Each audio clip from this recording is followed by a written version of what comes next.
सभी देशवासियों को प्रणाम, नमस्कार, राम राम। कल यानी 4 जून को हमारी जो बड़ी एक फेस्टिवल जो था, एक त्यौहार था डेमोक्रेसी का, उसका समाप्त हो जाना रिजल्ट आने के बाद। तो मैं सभी मतदाताओं को जो करोड़ों में आते हैं, जो इस फेस्टिवल में शामिल हुआ है, उन सभी को बहुत बहुत नमस्कार। क्योंकि आप ही के चलते भारत का डेमोक्रेटिक जो सिस्टम है वो आज तक बरकरार है। और मैं उस पर, क्योंकि मैं एक पॉलिटिकल ऑब्जर्वर भी हूँ, 68 साल उम्र है, करीब 50 साल से मैं देख रहा हूँ भारत की राजनीति। इस पर मैं अपना विचार प्रकट करना चाहता हूँ। इससे पहले हमारे श्री सुरेश गोवी जी, जो हमारे सुपरस्टार हैं, केरल से एमपी बने हैं, त्रिशूर से अच्छे बहुमत से जीते हैं। मैं उनका कैरेक्टर को, उनका जो सीधापन, सादापन, उनका जो ह्यूमिलिटी है, उनको मैं प्रणाम करता हूँ। और मुझे पता है, और केरल के हर लोगों को पता है, केवल बीजेपी के कैंडिडेट होने के नाते ही नहीं, वह एक अच्छा व्यक्तित्व का मालिक होने के कारण ही उनकी जीत हुई है। क्योंकि वह एक सच्चा इंसान है। जो भी कार्य करते हैं हम उनको सुनते हैं, देखते हैं केरल में। मैं चाहूँगा कि उनका जो है कार्यकाल बड़ा ही अच्छा होगा और केरल को फ़ायदे में रखेंगे। और नरेंद्र मोदी जी का मैं जिक्र करना चाहता हूँ। मुझे पूरा विश्वास है कि बीजेपी के कार्यकर्ता, स्पेशली हमारे जो मंत्रीगण हैं, प्रधानमंत्री जी, अमित शाह जी, उनके साथ के जो सहयोगी हैं, जो जीत के आ रखे हैं, उनके लिए यह संदेश है। देखिए, इसको ज़रा सुनिए ध्यान से। अगले 5 साल के लिए ये बहुत ज़रूरी है, क्योंकि अगला जो इलेक्शन होगा 2029 में, आपका जीत और हार इसके ऊपर डिपेंड होगा। मुझे सीधा जो, मैं भी एक सच्चाई के प्रति चलने वाला, विवेकानंद जी का फिलॉसफी, महात्मा गांधी का सच्चाई को फॉलो करने वाला इंसान हूँ। मैं कहता हूँ कि मोदी जी का जो कार्यकाल है, स्पेशली 2019 के बाद, जबकि उनका बहुमत आ गया था, उन्हीं के बहुमत पर उन्होंने जो कार्यकाल चलाया वो बिल्कुल कंसीटेड था। यानी कि एक प्रकार की जो है, क्या कहते हैं आप, जो मीडिया में जो बातचीत हो रहा था, डिक्टेटर, एक्चुअल में वो डिक्टेटरशिप जो है मोदी जी और अमित शाह में देखने को मिला। मोदी जी ने गलत करके जो है राम मंदिर के पीछे गया और रिलीजन को पॉलिटिक्स में जो मिलाने की जो शुरू से उनकी जो प्रक्रिया रही है बीजेपी का भी, और मोदी जी के बाद तो और जो है व्यक्त हो गया। जबकि हमारे संविधान में तो इसको अलाउ करता नहीं है। जो हमारे इलेक्शन कमीशन के बारे में जो भी नियम बना रखा है वो भी इसका अनुवाद देता नहीं है। लेकिन आप प्रधानमंत्री, आप जो कहते हैं वही होता है। तो उसके ऊपर जो है काफ़ी बैकफायर हुआ है रिलीजन को लेके। श्री राम मंदिर जो यूपी में आपको काफ़ी नुकसान मतलब जो पहले आपका बहुत बड़ा ज़्यादा सीट था वो आधे से भी कम हो गया। तो मैं उन करोड़ों मतदाताओं को भी नमस्कार करता हूँ, नतमस्तक होता हूँ उनके सामने, कि जो सेक्युलर जो आइडेंटिटी है, जो कैरेक्टरिस्टिक है हमारे संविधान का, उसको आपने माना है।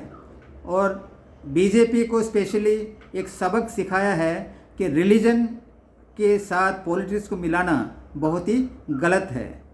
वो जो कम लोग जो आपके भक्त हैं, वह जो आपको वोट वगैरह दिए हैं, जो भी है आपका जो पोजीशन आ रखा है। दूसरी बात, जब आप इलेक्शन के टाइम में आपका मुंह से काफ़ी भद्र शब्दों का हमने सुना है, जो कि एक प्राइम मिनिस्टर तो छोड़ दीजिए, एक सभ्य इंसान समाज में कभी भी ऐसा बातचीत करना नहीं चाहिए।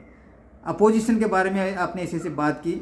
उसके अलावा जो महात्मा गांधी, जो जिसे दुनिया जानता है, देखिए उसके बारे में आपने कहा कि उनके ऊपर जो सिनेमा बनाया गया था, वो सिनेमा के बाद ही लोग जो है महात्मा गांधी को पहचाना है।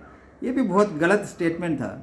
और दूसरी बात, जब लास्ट जो इलेक्शन, बंगाल में कुछ इलेक्शन बाकी था, आप चले गए कन्याकुमारी में और आप बोलते हैं कि मेडिटेशन में बैठ गए, इतने सारे कैमरे, 2000 से ज़्यादा लोग आपका प्रोटेक्शन कर रहा था। मैं समझता हूँ कि वह एक नौटंकी था, क्योंकि आपका फिलोसॉफी और श्री विवेकानंद, स्वामी विवेकानंद जी की फिलोसॉफी, जो मैंने विवेकानंद के बारे में अध्ययन किया है, महात्मा गांधी के बारे में भी किया है, आपके विचार उनके विचार से काफ़ी धरती आसमान का फ़र्क है। जबकि विवेकानंद जी कहते थे हिंदुइज्म, जो उनका बहुत ही पॉपुलर जो भाषण दिया था उन्होंने अमेरिका में, हिंदुइज्म जो है केवल सारे ह्यूमैनिटी, सारे जो मनुष्य को ही गले नहीं लगाता है, बल्कि पेड़ पौधे जीव जंतु समुद्र के अंदर जीने वाले कंप्लीट जो लोग हैं सभी को गले लगाता है हिंदुइज्म।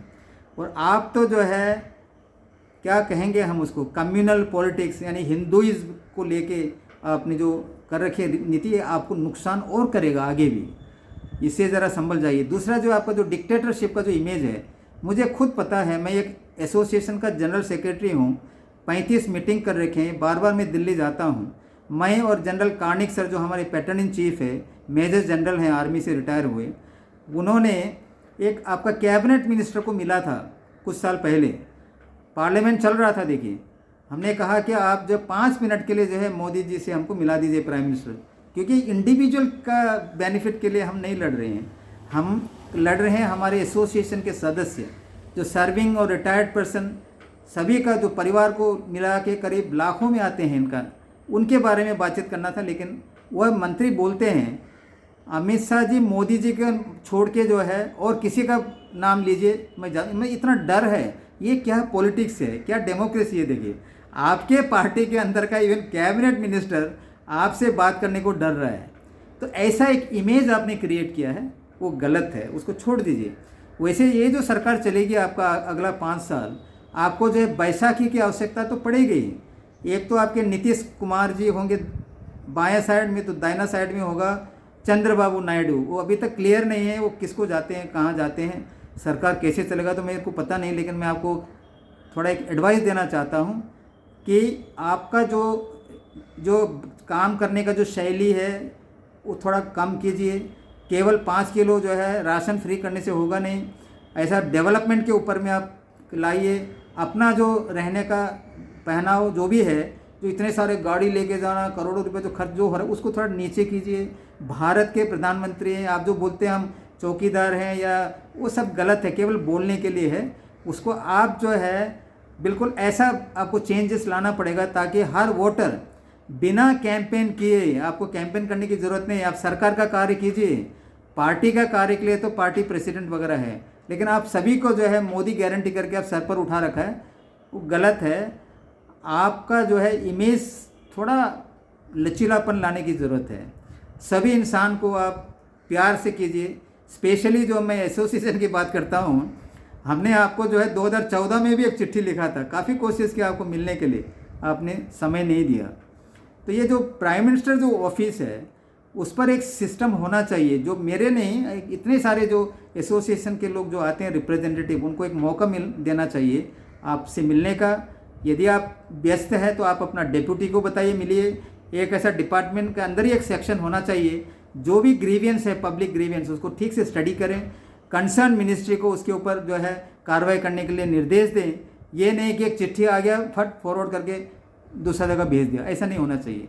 ताकि आपका जो इमेज है, एसोसिएशन भी एक बहुत बड़ी चीज़ होती है सर, देखिए। तो यह सब में आपको बदलाव लाने की ज़रूरत है। आप जो है केवल हिंदू करके मत जाइए। जैसे आपने एक नारा दिया था सबका साथ सबका विकास, इसको जो है एक्चुअली इम्प्लीमेंट कीजिए, तो लोग आपको मानेंगे और कई साल जो आने वाले समय में भी आपको लोग याद करेंगे। मैं तो कहता हूँ कि जो मैक्से से है जो व्यक्ति, जो फिलीपाइंस के जो प्रेसिडेंट थे, तो उनका बारे में आप थोड़ा अच्छा से ध्यान करके पढ़िए। वो बहुत बड़ा व्यक्तित्व था।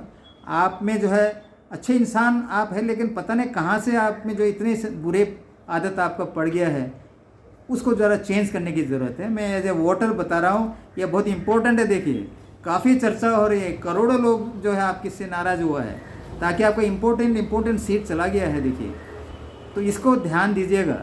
और मुझे पूरी आशा है कि आप अगला इलेक्शन जब होगा 2029 में 400 पार नहीं 500 पार होंगे। इलेक्शनरिंग की भी ज़रूरत नहीं होगी। आप डेवलपमेंट के ऊपर बात कीजिए, पूरा काम कीजिए देश के उन्नति के प्रति, ना कि रिलीजन इधर उधर की बातें। इतना ही, धन्यवाद, थैंक यू सर, प्रणाम मोदी जी।